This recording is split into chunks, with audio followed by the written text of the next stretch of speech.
Pourquoi les gens deviennent de plus en plus vides? Une étrange maladie se propage silencieusement. Il y a quelques décennies, les êtres humains rêvaient de ce que nous possédons aujourd'hui. Plus de confort. Plus de technologie. Plus de liberté. Plus de possibilités. Plus de divertissement. Plus de choix. Nous avons obtenu presque tout cela. Pourtant quelque chose d'étrange est apparu. Un malaise. Un vide. Une fatigue qui ne semble pas physique. Une impression diffuse que quelque chose manque. Jamais dans l'histoire l'humanité n'a eu autant accès à l'information. Jamais autant de distractions. Jamais autant de moyens de communiquer. Jamais autant de possibilités de voyager. Jamais autant d'objets. Et pourtant, des millions de personnes se réveillent chaque matin avec une question qu'elles n'osent même plus formuler. À quoi bon? Carl Jung avait anticipé ce problème bien avant l'arrivée d'Internet. Bien avant les réseaux sociaux. Bien avant les smartphones. Bien avant les algorithmes. Il observait déjà une tendance inquiétante. L'être humain moderne devenait progressivement déconnecté de son âme. Le mot peut sembler étrange aujourd'hui. L'âme. Pourtant Jung ne parlait pas forcément d'une idée religieuse.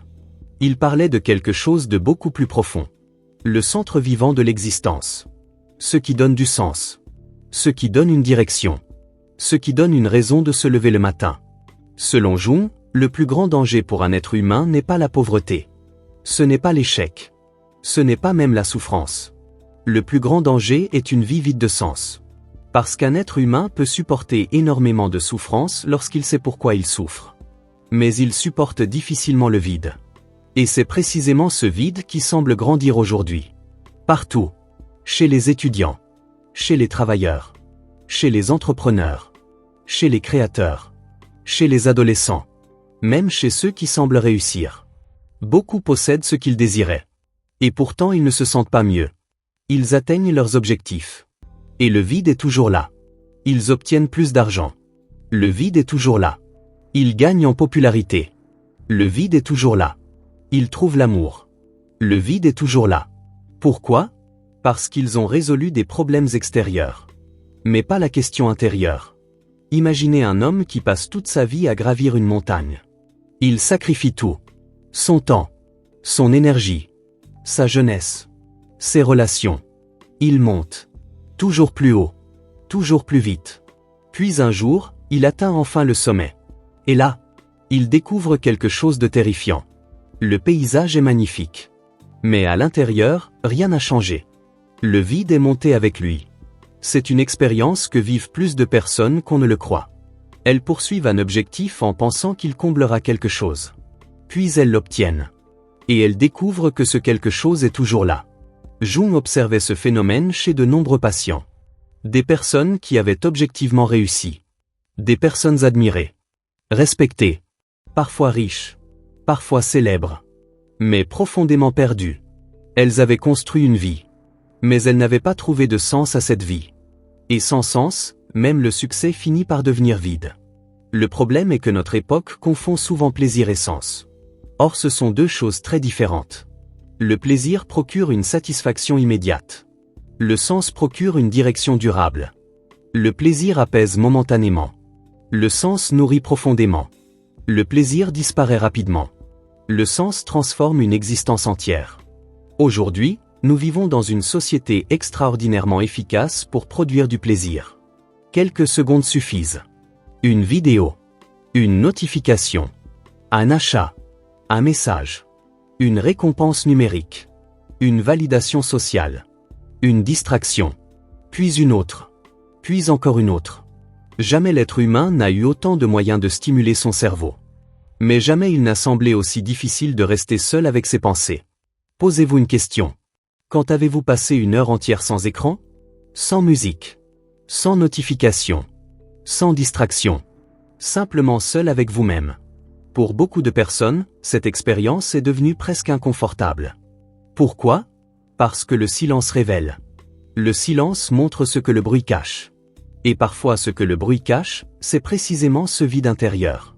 Jung pensait que l'homme moderne avait développé une peur profonde de lui-même. Une peur de l'introspection. Une peur de regarder à l'intérieur. Parce qu'à l'intérieur se trouvent des questions difficiles. Qui suis-je? Pourquoi suis-je ici? Que suis-je réellement en train de faire de ma vie? Qu'est-ce qui compte vraiment? Ces questions n'ont pas disparu. Elles ont simplement été recouvertes par du bruit. Beaucoup de bruit. Et pourtant elles reviennent. Toujours. Souvent la nuit. Souvent pendant les périodes de crise. Souvent lorsque les distractions cessent. Souvent lorsque la vie ralentit. C'est là qu'apparaît parfois ce sentiment étrange. Comme si tout allait bien extérieurement, mais que quelque chose était profondément désaligné intérieurement. La jeune génération semble particulièrement touchée. Et ce n'est pas un hasard. Pour la première fois dans l'histoire, des millions de jeunes grandissent dans un monde où presque toutes les possibilités semblent ouvertes. Tu peux devenir ce que tu veux. Vivre où tu veux. Créer ce que tu veux. Étudier ce que tu veux. Publier ce que tu veux. À première vue, cela ressemble à une liberté absolue. Mais Jung aurait probablement posé une question dérangeante. Que se passe-t-il lorsqu'un individu possède une infinité de choix mais aucune direction intérieure? L'excès de possibilités peut devenir une prison. Parce qu'il devient impossible de savoir où aller. Autrefois, les chemins étaient plus limités. Les traditions donnaient une direction. La famille donnait une identité. La religion donnait un cadre. La communauté donnait un sentiment d'appartenance. Aujourd'hui, beaucoup de ces structures se sont affaiblies. Cela a apporté davantage de liberté, mais aussi davantage d'incertitude. Et lorsque le sens disparaît, autre chose apparaît. L'anxiété. Car l'être humain ne cherche pas seulement le confort. Il cherche également une raison d'exister. Une mission. Un idéal. Un horizon. Quelque chose qui dépasse sa simple survie. Jung avait compris cela mieux que beaucoup. Il observait que les individus souffraient rarement uniquement à cause de leurs problèmes. Ils souffraient souvent parce qu'ils ne savaient plus pourquoi ils vivaient. Et lorsqu'une personne perd ce pourquoi, même les petites difficultés deviennent écrasantes. Chaque obstacle paraît immense. Chaque échec paraît définitif. Chaque déception paraît insupportable. Parce qu'il n'existe plus de direction capable de donner un sens à l'effort.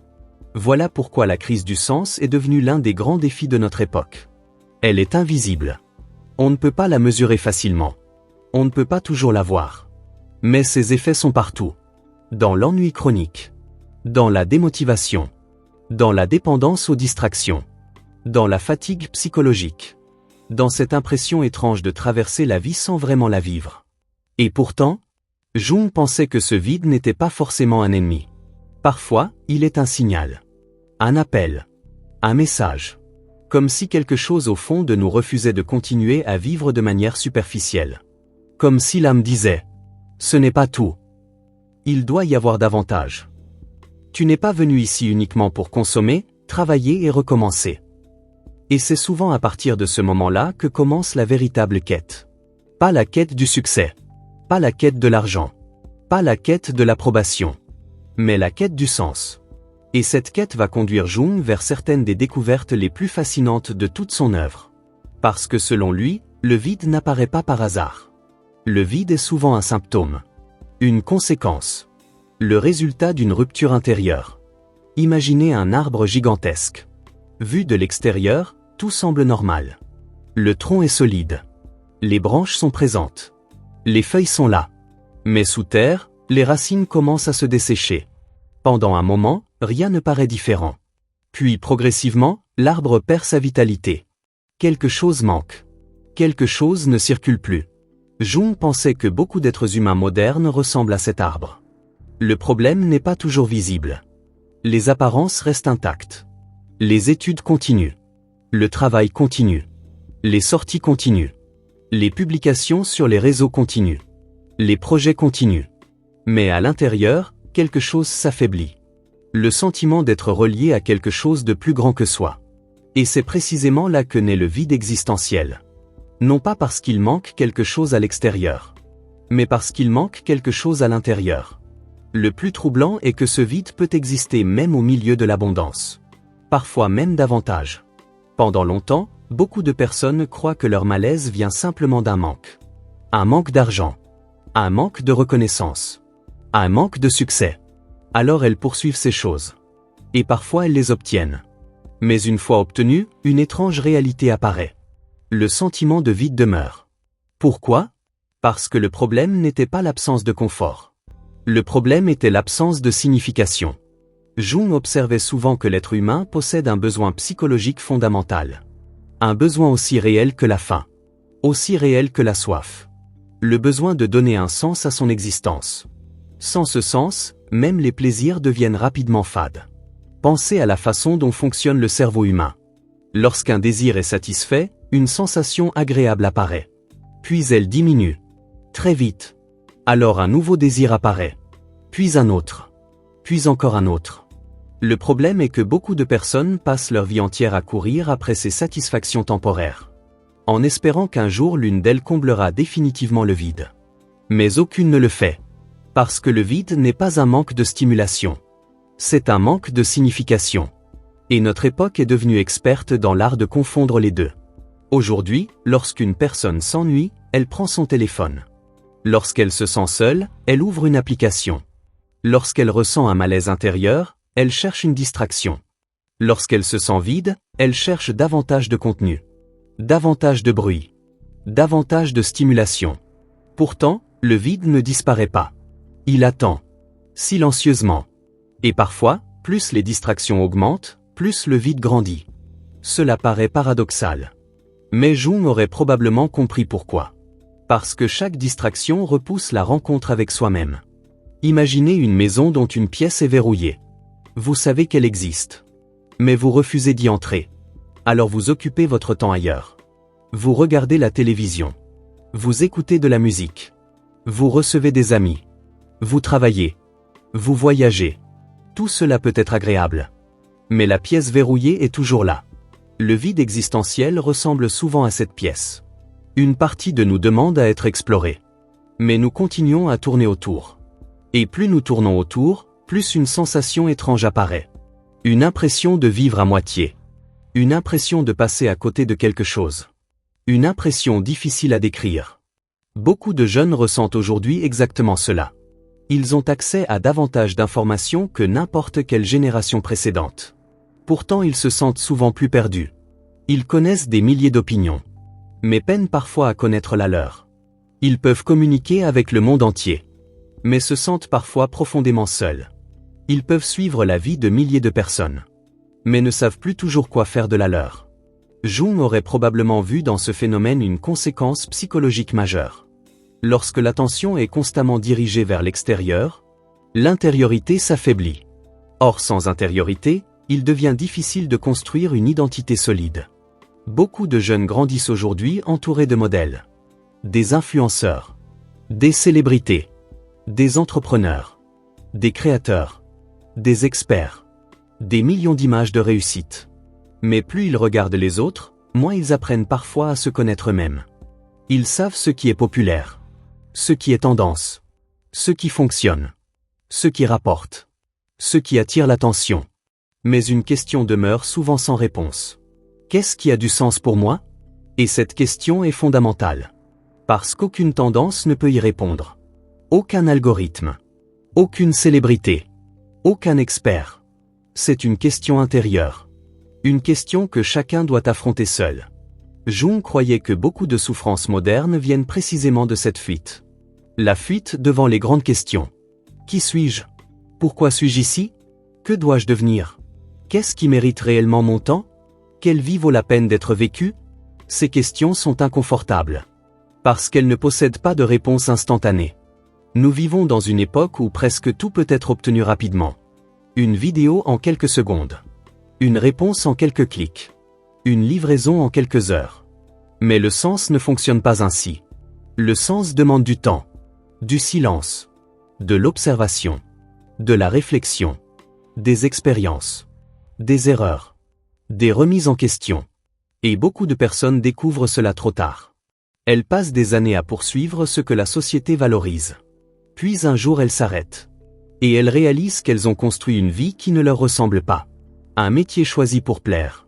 Une image construite pour être acceptée. Des objectifs hérités des autres. Des rêves empruntés. Extérieurement tout semble réussi. Intérieurement quelque chose sonne faux. Jung rencontrait souvent ce type de crise chez ses patients. Des hommes et des femmes qui avaient atteint ce qu'ils avaient toujours voulu. Et qui pourtant se sentaient profondément insatisfaits. Parce qu'ils avaient répondu aux attentes du monde. Mais pas à celles de leur propre âme. Et c'est là que commence souvent la véritable crise. Pas lorsque tout s'effondre, mais lorsque tout fonctionne. Et que malgré cela, le vide reste présent. Car à ce moment-là, il devient impossible d'accuser les circonstances. Impossible d'accuser le manque. Impossible d'accuser le futur. Le problème apparaît dans toute sa clarté. Le vide ne venait pas du monde extérieur. Il venait d'une absence de connexion avec quelque chose d'essentiel. Quelque chose de profond. Quelque chose que Jung considérait comme indispensable à toute existence humaine authentique. Et c'est précisément cette dimension oubliée que nous allons explorer ensuite. Parce que pour Jung, le véritable problème de l'homme moderne n'est pas qu'il possède trop peu. C'est qu'il ne sait plus pourquoi il possède. Il ne sait plus pourquoi il travaille. Pourquoi il court. Pourquoi il accumule. Pourquoi il se compare. Pourquoi il se bat. Pendant des milliers d'années, les êtres humains vivaient dans des mondes remplis de symboles. Le ciel avait une signification. Les mythes avaient une signification. Les rites avaient une signification. Les histoires avaient une signification. Les traditions avaient une signification. Aujourd'hui, une grande partie de ces structures a disparu. Et avec leur disparition, quelque chose d'invisible s'est effondré. Jung observait que l'être humain n'a jamais été conçu pour vivre uniquement dans le matériel. Il a besoin de manger. Il a besoin d'un abri. Il a besoin de sécurité. Bien sûr. Mais cela ne suffit pas.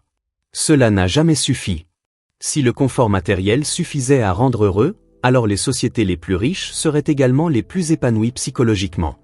Or ce n'est pas ce que nous observons. Nous voyons souvent des individus entourés de confort mais rongés par l'anxiété. Entourés de possibilités mais paralysés par l'indécision. Entourés de divertissements mais incapables de ressentir une joie profonde. Pourquoi ? Parce que le cerveau peut être stimulé. Mais l'âme ne peut pas être trompée. Et lorsque l'âme manque de sens, elle finit toujours par envoyer des signaux. Parfois sous forme d'ennui. Parfois sous forme de fatigue. Parfois sous forme de dépression. Parfois sous forme de perte de motivation. Parfois sous forme d'un vide impossible à expliquer. Combien de personnes disent aujourd'hui « Je ne ressens plus rien. Rien ne m'intéresse. Tout me semble inutile. Je suis fatigué sans raison. » Souvent, elles pensent avoir perdu quelque chose. Mais Jung aurait probablement dit l'inverse. Elles n'ont pas perdu quelque chose. Elles ont perdu le contact avec quelque chose. Cette nuance est essentielle. Car lorsqu'on perd un objet, on peut le remplacer. Lorsqu'on perd une connexion intérieure, le problème est beaucoup plus profond. Imaginez un téléphone dernier cri. La batterie est pleine. L'écran fonctionne. Toutes les applications sont installées. Tout semble parfait. Mais il n'est connecté à aucun réseau. Extérieurement, rien ne paraît cassé. Pourtant quelque chose d'essentiel manque. Jung considérait que beaucoup d'êtres humains vivent exactement ainsi. Leur vie fonctionne. Mais ils ne sont plus reliés à une source profonde de signification. Et lorsqu'une personne n'est plus reliée à cette source, elle commence souvent à chercher des substituts. L'approbation. La popularité. La consommation. Le statut. Le pouvoir. La validation permanente. Le problème est que ces substituts procurent une satisfaction temporaire. Jamais durable. C'est comme boire de l'eau salée. Plus on en consomme, plus la soif revient. Regardez les réseaux sociaux.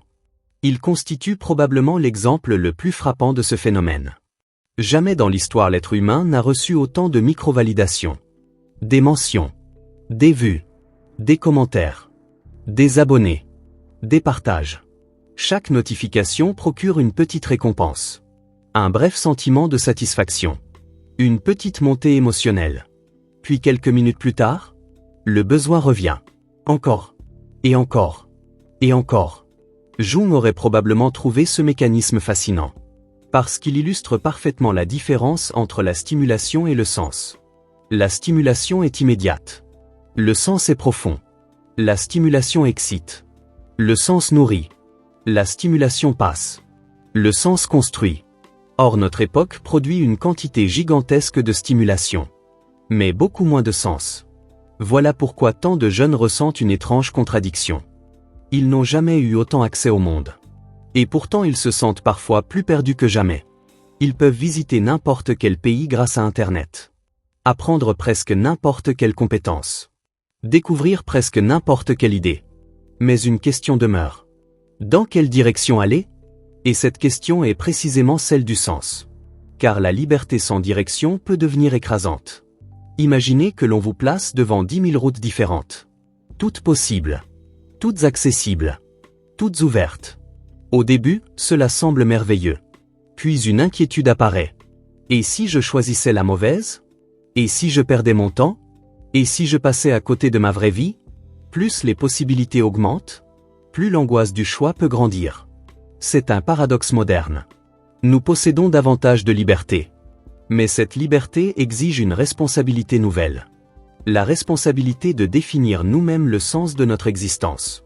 Autrefois, beaucoup de réponses étaient données à l'avance. Aujourd'hui, chacun doit souvent construire les siennes. Et cette tâche est immense. Parce qu'aucun algorithme ne peut répondre à votre place. Aucune intelligence artificielle. Aucun influenceur. Aucun professeur. Aucun parent. Ils peuvent inspirer, conseiller, orienter. Mais ils ne peuvent pas vivre votre vie. Jung insistait énormément sur ce point. Chaque individu possède un chemin unique. Une vocation particulière. Une direction qui lui appartient. Le problème est que cette direction ne se découvre pas en copiant les autres. Or nous vivons dans une époque de comparaison permanente. Chaque jour, des millions de personnes observent les vies des autres. Leur réussite. Leurs voyages. Leur corps. Leurs revenus. Leurs accomplissements. Et inconsciemment, elles commencent à mesurer leur propre existence à travers ces images. Mais cette comparaison produit souvent un effet destructeur. Parce qu'elle détourne l'attention de la seule question qui compte réellement. Quelle vie est authentique pour moi? À force de regarder les autres, beaucoup oublient de s'écouter eux-mêmes. Ils poursuivent des objectifs qui ne leur appartiennent pas. Des rêves empruntés. Des ambitions copiées. Des définitions du succès héritées d'ailleurs. Puis un jour ils atteignent ces objectifs. Et découvrent qu'ils ne les remplissent pas. Pourquoi? Parce qu'on ne peut pas construire du sens avec les rêves de quelqu'un d'autre. Le sens naît lorsqu'une vie devient alignée avec quelque chose de profondément personnel. Quelque chose qui résonne intérieurement. Quelque chose qui donne une direction même lorsque les difficultés apparaissent. Et c'est précisément ce que la crise moderne semble avoir rendu plus difficile. Nous savons de plus en plus comment vivre. Mais nous savons de moins en moins pourquoi vivre. Et entre ces deux questions se cache peut-être l'une des plus grandes tragédies psychologiques de notre époque. Une tragédie silencieuse. Invisible. Mais présente partout. Dans les écoles. Dans les universités. Dans les entreprises. Dans les familles.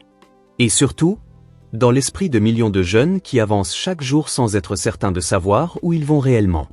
Pour Jung, cette situation n'était pas seulement un problème social. C'était un signal profond envoyé par la psyché humaine. Un signal indiquant que quelque chose d'essentiel réclame à nouveau notre attention. Quelque chose d'ancien. Quelque chose de fondamental. Quelque chose que les distractions modernes ne pourront jamais remplacer. Parce que ce quelque chose est plus ancien que toutes les technologies. Plus ancien que toutes les civilisations. Plus ancien que tous les réseaux sociaux. Plus ancien même que l'histoire écrite. Jung pensait que l'être humain porte en lui un besoin fondamental de sens. Pas un simple désir. Un besoin. Une nécessité psychologique. De la même manière que le corps réclame de la nourriture. La psyché réclame une direction. Lorsque cette direction disparaît, quelque chose commence à se désorganiser intérieurement. Au début, cela passe presque inaperçu. La personne continue sa vie. Elle travaille. Elle étudie. Elle sort. Elle regarde des séries. Elle voyage parfois. Elle rit avec ses amis. Et pourtant, une étrange sensation demeure. Comme une absence invisible. Comme si quelque chose manquait sans que l'on sache quoi. C'est précisément ce qui rend le vide existentiel si difficile à expliquer. On ne peut pas toujours le montrer. On ne peut pas toujours le mesurer. On ne peut pas toujours le nommer. Mais on le ressent. Le matin lorsqu'on se réveille. Le soir lorsqu'on est seul. Dans les moments de silence. Dans les périodes de transition. Dans les moments où plus aucune distraction ne vient occuper l'esprit. Et c'est souvent là que surgit une question redoutable. Est-ce vraiment la vie que je veux vivre? Peu de questions sont aussi puissantes. Parce qu'elles menacent directement nos habitudes. Nos certitudes. Nos choix passés. Notre identité. Beaucoup préfèrent donc éviter cette question. Elle augmente le volume du bruit. Davantage de contenu. Davantage de travail. davantage de stimulation, davantage de consommation. Mais la question reste là. Patiente, silencieuse. Et plus elle est ignorée, plus elle devient lourde. Jung observait souvent que les crises psychologiques apparaissent précisément lorsque l'ancien mode de vie cesse d'avoir du sens. Pendant des années, une personne peut avancer mécaniquement. Puis un jour, quelque chose se brise. Ce n'est pas forcément spectaculaire. Parfois il ne se passe rien d'extraordinaire. Pas de catastrophe. Pas de drame. Pas d'échec majeur. Simplement une prise de conscience. Une impression soudaine que l'on avance sans savoir pourquoi. Et cette prise de conscience peut être terrifiante. Parce qu'elle oblige à regarder une réalité que l'on évitait depuis longtemps. Imaginez un voyageur. Pendant des années, il marche. Chaque jour. Toujours plus vite. Toujours plus loin. Puis soudain il s'arrête. Et il réalise quelque chose. Il sait parfaitement comment avancer. Mais il ne sait plus où il va. C'est exactement ce que vivent de nombreuses personnes aujourd'hui. Elles maîtrisent les outils, les compétences, les stratégies, les techniques. Mais elles ont perdu la direction. Et lorsqu'il n'y a plus de direction, même les victoires deviennent étranges. Combien de personnes atteignent un objectif et ressentent immédiatement un vide? Pendant des années elles pensent: quand j'aurai ce diplôme? Quand j'aurai cet emploi? Quand j'aurai cet argent? Quand j'aurai cette maison? Quand j'aurai cette reconnaissance? Puis le jour arrive. Et après quelques semaines, quelque chose revient. Le même manque. Le même vide. La même sensation. Parce que l'objectif n'était jamais le véritable problème. Le problème était plus profond. Jung aurait probablement dit que beaucoup d'individus cherchent leur salut dans l'accumulation de choses extérieures. Alors que leur âme réclame une transformation intérieure. Or ces deux quêtes sont totalement différentes. L'une consiste à posséder davantage. L'autre consiste à devenir davantage. Et devenir davantage est infiniment plus difficile.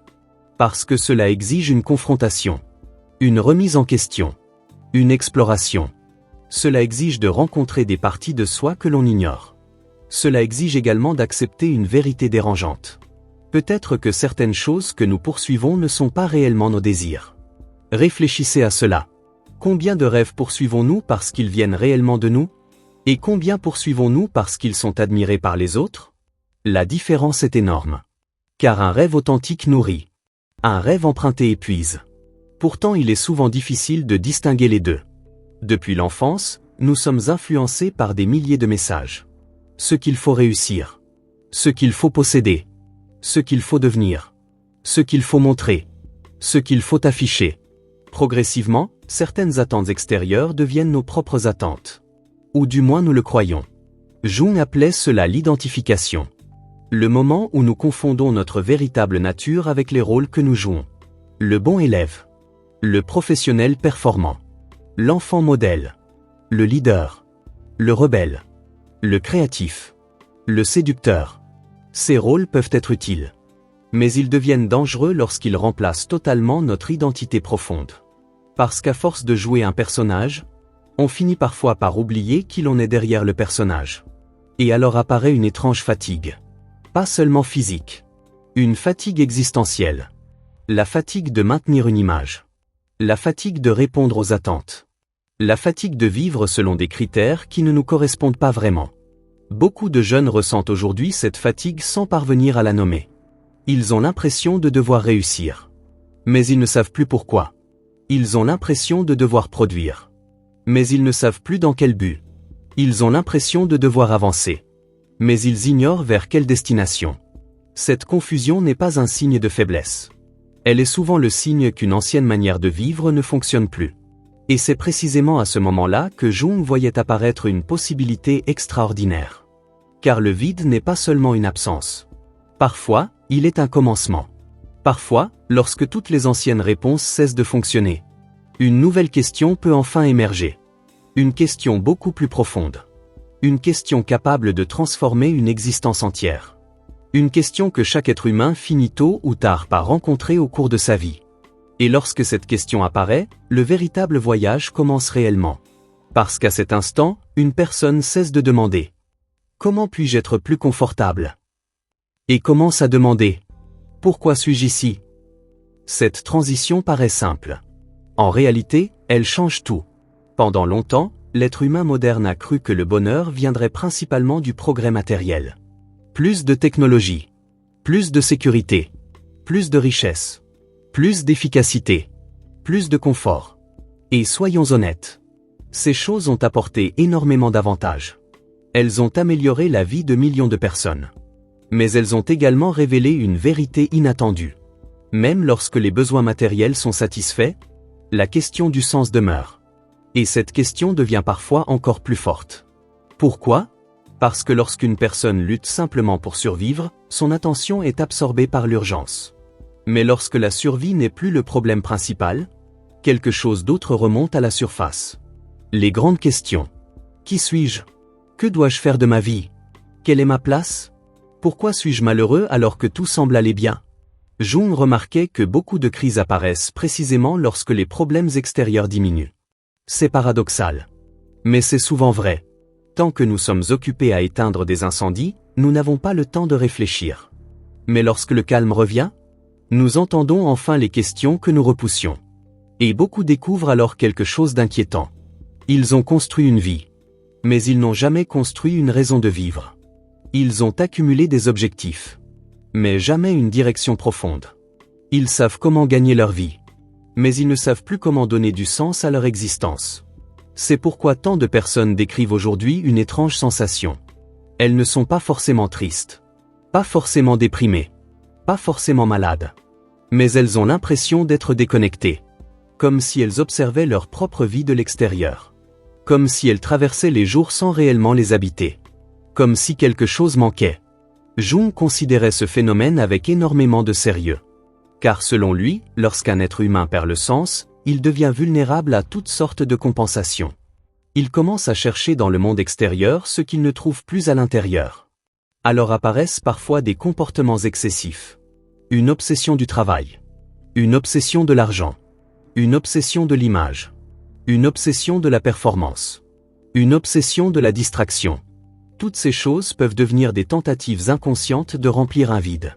Mais le problème est que le vide existentiel n'est pas un récipient. On ne peut pas simplement le remplir. Parce qu'il ne réclame pas davantage de choses. Il réclame davantage de signification. Et cette différence est fondamentale. Imaginez un homme perdu dans un désert. On lui offre un fauteuil luxueux. Une télévision. Un téléphone dernier cri. Un compte bancaire rempli. Son problème principal demeure pourtant inchangé. Il est perdu. Et lorsqu'on est perdu, le confort ne remplace pas la direction. C'est exactement ce qui arrive à beaucoup de personnes aujourd'hui. Leur vie est parfois confortable. Mais intérieurement elles sont désorientées. Et lorsqu'une personne est désorientée, chaque décision devient lourde. Chaque choix devient angoissant. Parce qu'elle ne possède plus de boussole intérieure. Or Jung croyait profondément que chaque être humain possède cette boussole. Mais elle est souvent enfouie.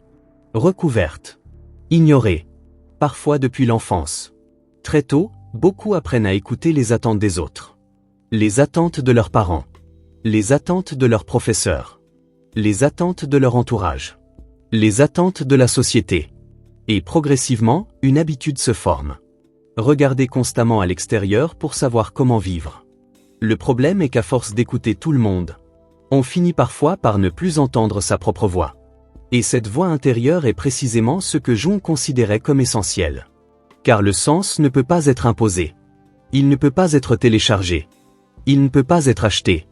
Il ne peut pas être copié. Il doit être découvert. C'est un peu comme un trésor enfoui. Personne ne peut vous donner exactement le vôtre. Les autres peuvent indiquer une direction. Mais le voyage reste personnel. Voilà pourquoi deux personnes peuvent vivre exactement la même situation et lui donner des significations totalement différentes. L'une peut voir une difficulté comme une catastrophe. L'autre comme une mission. L'une peut voir une perte comme une fin. L'autre comme un nouveau départ. Ce qui change n'est pas seulement l'événement. C'est le sens attribué à l'événement. Et cette capacité à créer du sens devient cruciale dans les périodes difficiles.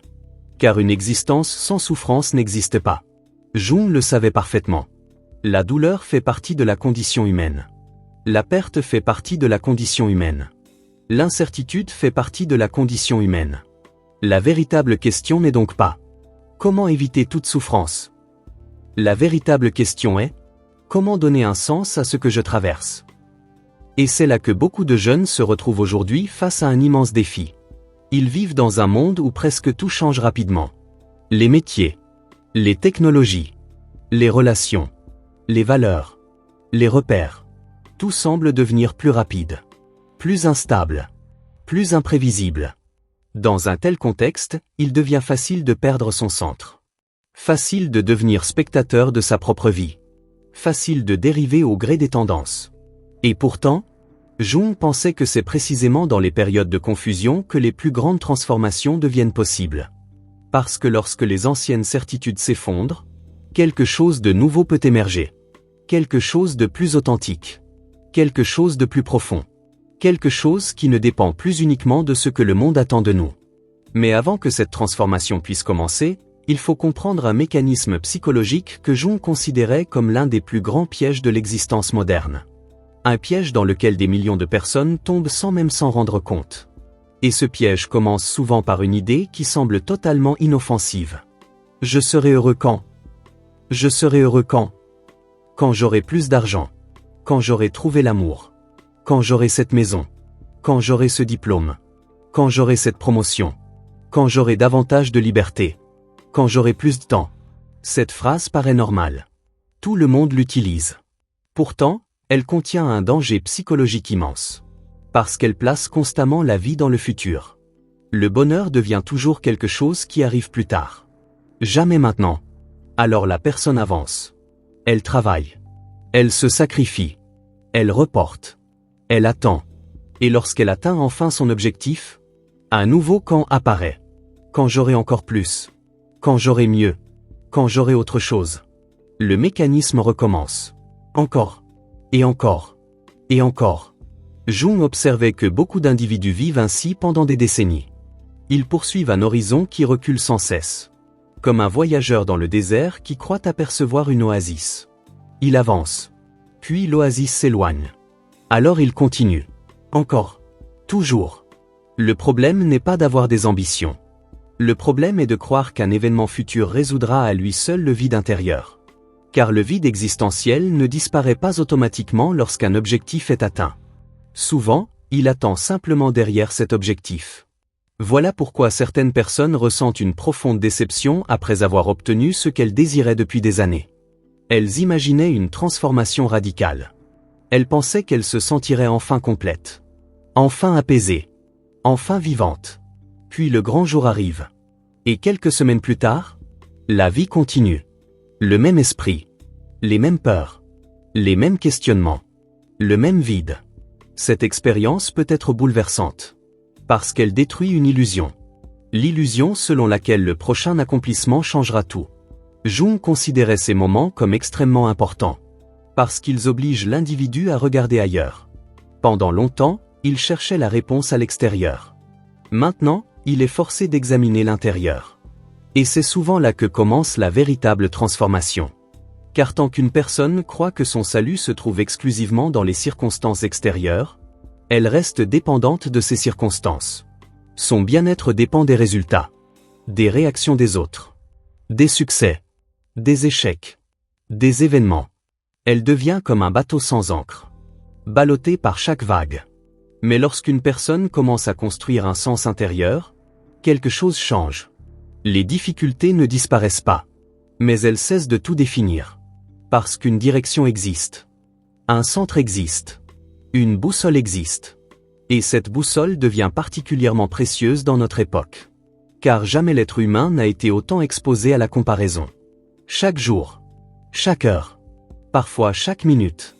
Des millions d'images défilent sous nos yeux. Des réussites. Des corps parfaits. Des voyages extraordinaires. Des vies apparemment idéales. Et inconsciemment, quelque chose se produit.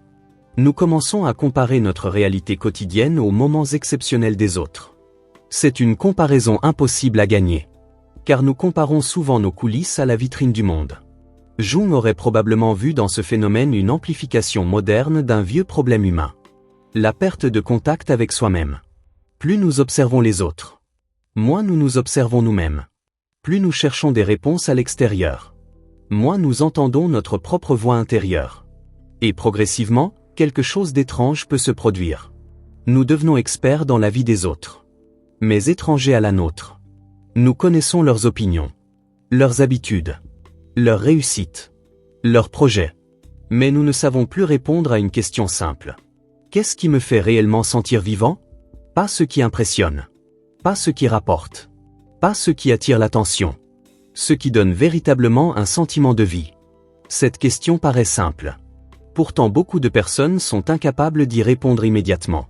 Parce qu'elles ont passé tellement de temps à poursuivre ce qu'elles devaient vouloir, qu'elles ont oublié ce qu'elles voulaient réellement. Jung considérait cela comme une tragédie silencieuse. Car lorsqu'un individu perd le contact avec ce qui l'anime profondément, il commence à fonctionner mécaniquement. Il accomplit les gestes, respecte les horaires, suit les routines, atteint les objectifs. Mais quelque chose manque. La présence. Cette sensation d'être pleinement engagé dans sa propre existence. Et c'est précisément cette absence que beaucoup décrivent aujourd'hui.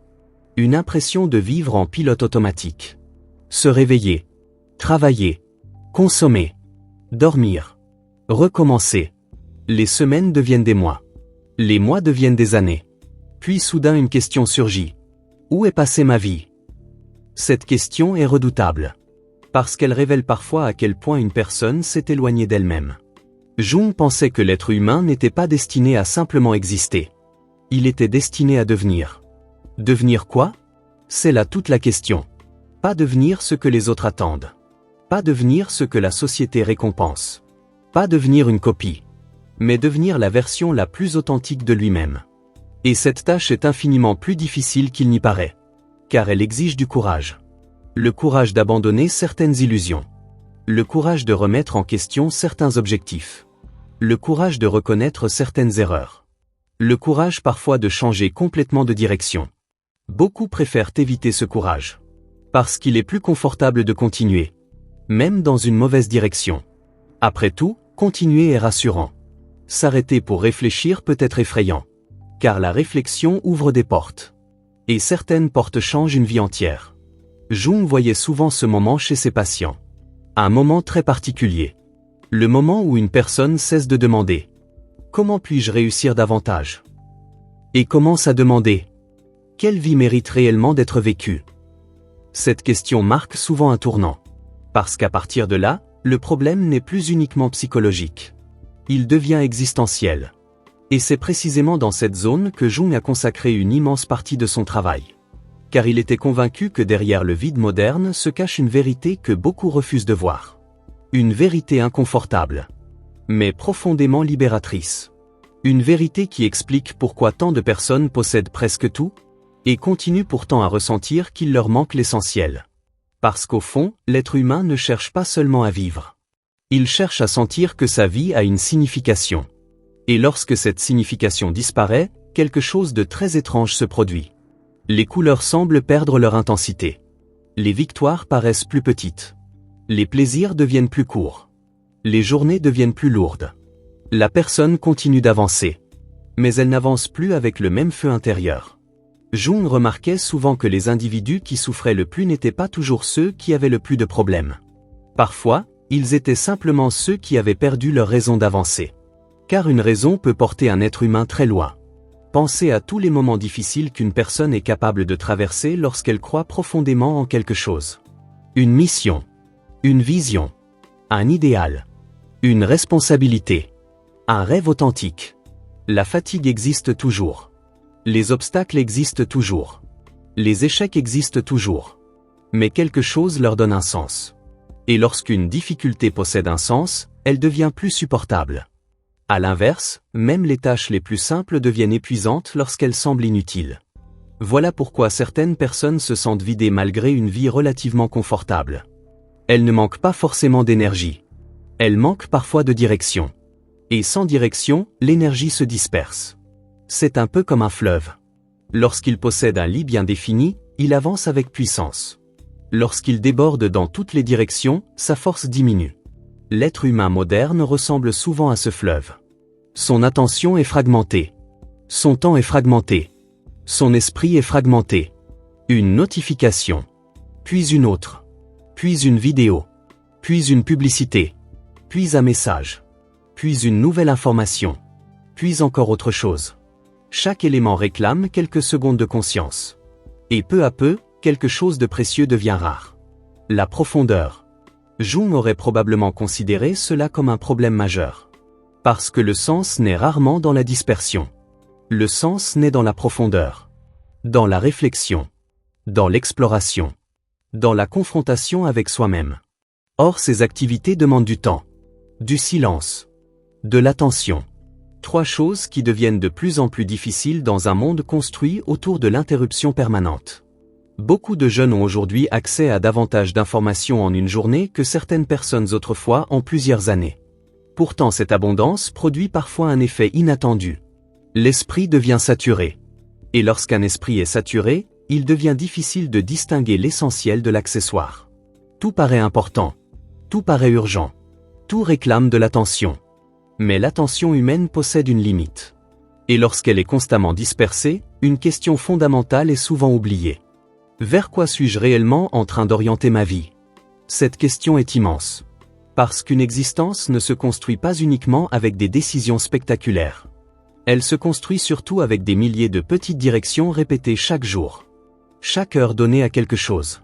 Chaque pensée entretenue. Chaque habitude répétée. Chaque choix accepté. Petit à petit, ces éléments dessinent une destinée. Et c'est précisément là que Jung devient fascinant. Car selon lui, beaucoup de personnes ne construisent pas consciemment leur vie. Elles réagissent simplement aux circonstances. Elles suivent le mouvement, les tendances, les attentes, les habitudes collectives. Puis elles se réveillent un jour avec l'impression d'avoir été emportées quelque part sans l'avoir réellement choisi. Cette sensation est plus fréquente qu'on ne le croit. Elle apparaît souvent vers certains âges. 30 ans, 40 ans, 50 ans, parfois plus tôt. Une personne regarde alors son existence avec un regard nouveau. Et une question surgit.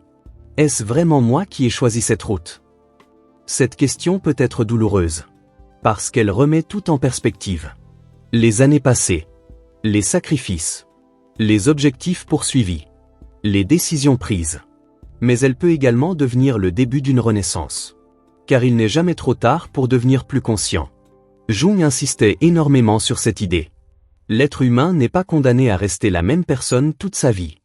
Il possède une capacité extraordinaire. La capacité de se transformer. Pas superficiellement. Pas en changeant simplement d'apparence ou de statut. Mais profondément. En modifiant sa relation avec lui-même. En découvrant des parties inconnues de sa personnalité. En comprenant des mécanismes qu'il ignorait. En donnant une nouvelle signification à son existence. Et c'est précisément ce processus que Jung appelait l'individuation. Un mot complexe. Mais une idée simple. Devenir réellement soi-même. Pas la personne que les autres attendent. Pas la personne que la société récompense. Pas la personne que les réseaux sociaux valorisent. Mais la personne que l'on est profondément. Ce processus est rarement confortable. Parce qu'il exige d'abandonner certaines illusions. L'illusion que le bonheur se trouve uniquement dans l'accumulation. L'illusion que la validation extérieure suffit. L'illusion que le confort peut remplacer le sens. Et ces illusions sont puissantes. Car toute une société les nourrit. On nous montre constamment ce qu'il faut posséder. Rarement ce qu'il faut comprendre. On nous explique comment réussir. Rarement pourquoi réussir. On nous enseigne comment gagner notre vie. Rarement comment donner une vie à ce que nous faisons. Jung voyait dans cette absence l'une des grandes failles de la modernité. Nous avons développé des moyens extraordinaires pour transformer le monde extérieur. Mais nous avons souvent négligé le monde intérieur. Or un être humain peut conquérir le monde entier et rester étranger à lui-même. Il peut être admiré par des millions de personnes et ne pas savoir qui il est. Il peut accumuler des richesses immenses et se sentir intérieurement pauvre. Parce que certaines richesses ne peuvent pas être achetées. Le sens, la profondeur, l'authenticité, la paix intérieure. Ces choses naissent ailleurs. Elles naissent dans une rencontre. La rencontre avec soi-même. Et cette rencontre est précisément ce que beaucoup évitent sans même s'en rendre compte. Parce qu'elle implique de ralentir, d'écouter, d'observer, de questionner. Elle implique parfois de reconnaître que l'on a vécu pendant longtemps selon des critères qui n'étaient pas réellement les nôtres. Et cette prise de conscience peut bouleverser une existence entière. Mais selon Jung, elle est souvent nécessaire. Car tant qu'une personne vit loin d'elle-même, une partie de son être continue d'envoyer des signaux. Des signaux parfois discrets, parfois puissants, parfois impossibles à ignorer. Et plus ces signaux sont ignorés, plus ils finissent par prendre une forme que l'on ne peut plus éviter. C'est souvent à ce moment-là que survient ce que Jung appelait une crise. Mais contrairement à ce que l'on croit, une crise n'est pas toujours une catastrophe. Parfois, c'est un réveil. Pendant des années, une personne peut vivre en désaccord avec elle-même. Son travail ne lui ressemble plus. Ses objectifs ne l'inspirent plus. Ses habitudes la vident progressivement. Mais elle continue. Pourquoi ? Parce que continuer semble plus simple que changer. Changer implique l'incertitude. Changer implique le risque. Changer implique d'abandonner certaines sécurités. Alors elle avance malgré tout.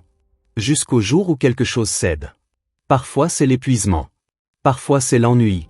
Parfois c'est une rupture. Parfois c'est une perte. Parfois c'est simplement une question qui devient impossible à ignorer. Et soudain, tout ce qui semblait fonctionner commence à paraître étrange. La personne regarde sa vie avec un regard neuf. Et elle découvre quelque chose. Elle était occupée. Très occupée. Mais elle n'était pas forcément vivante. Elle remplissait son agenda.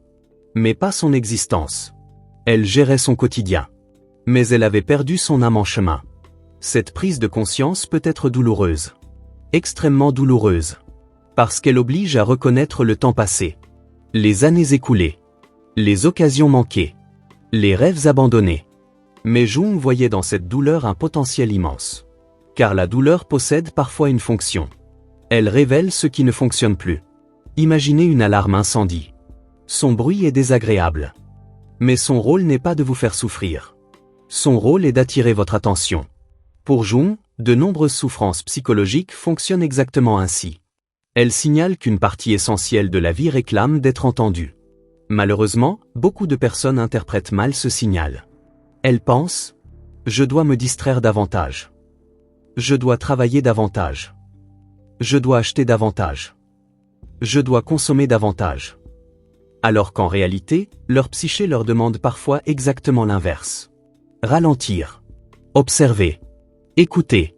Notre époque valorise énormément la vitesse. Toujours plus vite. Toujours plus de contenu. Toujours plus de résultats. Toujours plus de croissance. Mais certaines vérités ne se révèlent pas dans la vitesse. Elles apparaissent dans le silence. Et le silence fait peur à beaucoup de personnes. Parce que dans le silence, il n'y a plus d'échappatoire. Les notifications disparaissent. Les distractions disparaissent. Les stimulations disparaissent. Et il ne reste plus qu'une rencontre. La rencontre avec soi-même. Or cette rencontre est souvent plus intimidante qu'un examen. Plus intimidante qu'un entretien. Plus intimidante qu'un défi professionnel. Pourquoi ? Parce qu'elle nous confronte à ce que nous évitons parfois depuis des années. Nos véritables désirs. Nos véritables peurs. Nos véritables besoins. Et ces éléments ne correspondent pas toujours à l'image que nous avons construite. Jung observait fréquemment que beaucoup d'individus vivent selon une identité empruntée. Ils deviennent ce qu'ils pensent devoir devenir. Pas ce qu'ils sont réellement. Ils portent un masque pendant si longtemps qu'ils finissent par croire que ce masque est leur visage. Puis un jour, quelque chose se fissure. Et derrière ce masque apparaît une personne presque inconnue. Une personne qui possède d'autres aspirations. D'autres besoins. D'autres rêves. Cette découverte peut être bouleversante. Parce qu'elle remet en question toute une vie. Mais elle peut également être profondément libératrice. Car il existe une fatigue particulière. Une fatigue que beaucoup connaissent sans la comprendre. La fatigue de prétendre. Prétendre aimer ce que l'on n'aime plus. Prétendre vouloir ce que l'on ne veut plus. Prétendre être quelqu'un que l'on n'est plus. Cette fatigue est immense. Parce qu'elle consomme une énergie considérable. Imaginez devoir jouer un rôle 24 heures sur 24. Jour après jour. Année après année. Combien de temps pourriez-vous tenir ? C'est pourtant ce que font de nombreuses personnes. Elles vivent selon une version d'elles-mêmes créée pour être acceptées. Admirées. Validées. Mais au fond, quelque chose résiste. Une voix discrète. Très discrète au début. Puis de plus en plus forte. Une voix qui répète. Ce n'est pas moi. Cette voix est importante. Parce qu'elle marque souvent le début de l'individuation.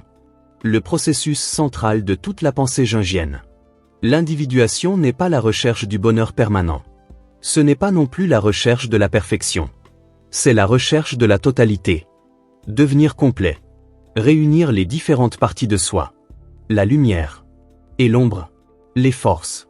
Et les faiblesses. Les rêves. Et les peurs. Créer une existence qui ne repose plus uniquement sur les attentes extérieures. Jung pensait que la plupart des individus meurent sans avoir pleinement réalisé cette tâche. Ils vivent. Ils travaillent. Ils vieillissent. Mais ils ne deviennent jamais totalement eux-mêmes. Cette idée peut sembler triste. Mais elle contient également un immense espoir. Parce qu'elle signifie qu'il existe toujours davantage en nous. Davantage de profondeur. Davantage de potentiel. Davantage de vérité. Le vide que tant de personnes ressentent aujourd'hui pourrait alors être interprété différemment. Et si ce vide n'était pas uniquement un problème? Et s'il était un appel? Un appel vers quelque chose de plus authentique. Plus profond. Plus réel. Peut-être que cette sensation de manque n'est pas le signe que quelque chose est cassé. Peut-être est-elle le signe que quelque chose veut naître. Une nouvelle compréhension. Une nouvelle direction. Une nouvelle manière de vivre. Car souvent, les plus grandes transformations ne commencent pas par une certitude. Elles commencent par une insatisfaction. Une impression que l'ancienne manière de vivre ne suffit plus. Et lorsque cette impression devient assez forte, l'être humain se met enfin à chercher. Pas davantage de distraction. Pas davantage de validation. Pas davantage de confort. Mais quelque chose de beaucoup plus rare. Quelque chose qui manque tragiquement à notre époque. Quelque chose qui peut transformer une existence entière lorsqu'il est découvert. Quelque chose que Jung considérait comme l'une des plus grandes richesses psychologiques accessibles à l'être humain. Le vide n'est peut-être pas ton ennemi. Et si, depuis le début, nous avions mal compris ce vide? Et si ce sentiment étrange que ressentent tant de personnes n'était pas une maladie à éliminer, mais un message à écouter? Carl Jung croyait que les grandes crises de l'existence possèdent souvent une signification cachée. Elles arrivent lorsque l'ancienne version de nous-mêmes devient trop petite. Lorsque l'ancien mode de vie ne suffit plus. Lorsque quelque chose à l'intérieur réclame davantage. Le problème est que notre époque nous apprend immédiatement à anesthésier ce sentiment. Nous nous sentons vides? Nous cherchons une distraction. Nous nous sentons perdus? Nous cherchons une stimulation. Nous nous sentons seuls? Nous ouvrons une application. Nous nous sentons mal? Nous cherchons à oublier. Mais le vide revient. Toujours. Parce qu'il ne cherche pas à être distrait. Il cherche à être compris. Imaginez un voyageur perdu dans une forêt. Pendant des heures, il marche dans la mauvaise direction. Puis soudain, un sentiment apparaît. Quelque chose ne va pas. Quelque chose est faux. Cette sensation est désagréable. Mais elle est précieuse. Parce qu'elle lui indique qu'il est temps de changer de route. Le vide existentiel fonctionne parfois exactement ainsi. Il apparaît lorsque l'âme refuse de continuer à avancer dans une direction qui ne lui correspond plus. Voilà pourquoi tant de personnes ressentent aujourd'hui cette impression étrange. Elles possèdent davantage. Mais elles ressentent moins. Elles sont davantage connectées. Mais se sentent parfois plus seules. Elles sont davantage stimulées. Mais moins nourries intérieurement. Parce qu'aucune technologie ne peut répondre à la question du sens. Aucun algorithme. Aucun écran. Aucune notification. Aucune tendance. Ces outils peuvent être utiles. Extraordinaires même. Mais ils ne peuvent pas répondre à la place de chacun à la question fondamentale. Pourquoi est-ce que je vis? Et cette question est probablement la plus importante de toutes. Pas parce qu'elle possède une réponse simple. Mais parce qu'elle oriente toute une existence. Deux personnes peuvent accomplir exactement le même travail. L'une se sent vide. L'autre se sent vivante. Deux personnes peuvent traverser exactement la même difficulté. L'une s'effondre. L'autre grandit. La différence ne réside pas toujours dans les circonstances. Elle réside souvent dans le sens. Le sens transforme l'effort. Le sens transforme la souffrance. Le sens transforme les épreuves. Le sens transforme le temps lui-même. Jung avait compris quelque chose que notre époque semble parfois oublier. L'être humain n'est pas une machine à consommer. Il n'est pas une machine à produire. Il n'est pas une machine à performer. Il est un être en quête de signification. Et lorsqu'il oublie cette quête, quelque chose en lui commence à se dessécher. Progressivement. Silencieusement. Puis un jour, le vide apparaît. Non pour le détruire. Mais pour le réveiller. Peut-être que ce vide que ressentent tant de jeunes aujourd'hui est justement le signe d'une prise de conscience collective. Une réaction naturelle face à un monde qui offre beaucoup de moyens. Mais pas toujours beaucoup de direction. Car nous savons aujourd'hui comment devenir visible. Mais savons-nous comment devenir authentique? Nous savons comment attirer l'attention. Mais savons-nous ce qui mérite réellement notre attention? Nous savons comment gagner notre vie. Mais savons-nous comment donner une vie à nos journées? Ces questions sont plus importantes que jamais. Parce que l'avenir appartiendra probablement moins à ceux qui accumulent le plus, qu'à ceux qui comprennent pourquoi ils avancent. L'histoire montre que les êtres humains peuvent survivre à presque tout. À la pauvreté, à l'échec, à la solitude, aux épreuves. Mais ils ont énormément de mal à survivre à une existence qui leur semble vide de sens. Voilà pourquoi la véritable richesse n'est peut-être pas celle que l'on croit. La véritable richesse est peut-être de se réveiller le matin avec une raison de se lever. De sentir que ses actions ont une signification. De sentir que son existence participe à quelque chose de plus grand qu'elle-même. Cette richesse ne s'achète pas. Elle se découvre. Et cette découverte demande du courage. Le courage de ralentir. Le courage de réfléchir. Le courage de se remettre en question. Le courage de ne plus suivre automatiquement la foule. Le courage de chercher sa propre vérité. Ce chemin n'est pas facile. Jung ne l'a jamais prétendu. Au contraire. Il répétait souvent que devenir soi-même est l'une des tâches les plus difficiles qui soient. Parce qu'elle exige d'abandonner les masques. D'affronter ses peurs. D'accepter son ombre. De reconnaître ses contradictions. Mais c'est également l'une des aventures les plus extraordinaires qu'un être humain puisse vivre. Car au bout de cette exploration se trouve quelque chose de précieux. Quelque chose de rare. Quelque chose que beaucoup recherchent sans parvenir à le nommer. La sensation d'être enfin aligné avec soi-même. De ne plus courir après une vie qui appartient aux autres. De ne plus poursuivre des rêves empruntés. De ne plus chercher son identité dans le regard du monde. Mais de construire une existence qui possède une signification authentique. Et peut-être que la grande crise du sens de notre époque est en réalité une invitation. Une invitation collective à revenir vers l'essentiel. À nous rappeler que le confort n'est pas le sens. Que la distraction n'est pas la paix.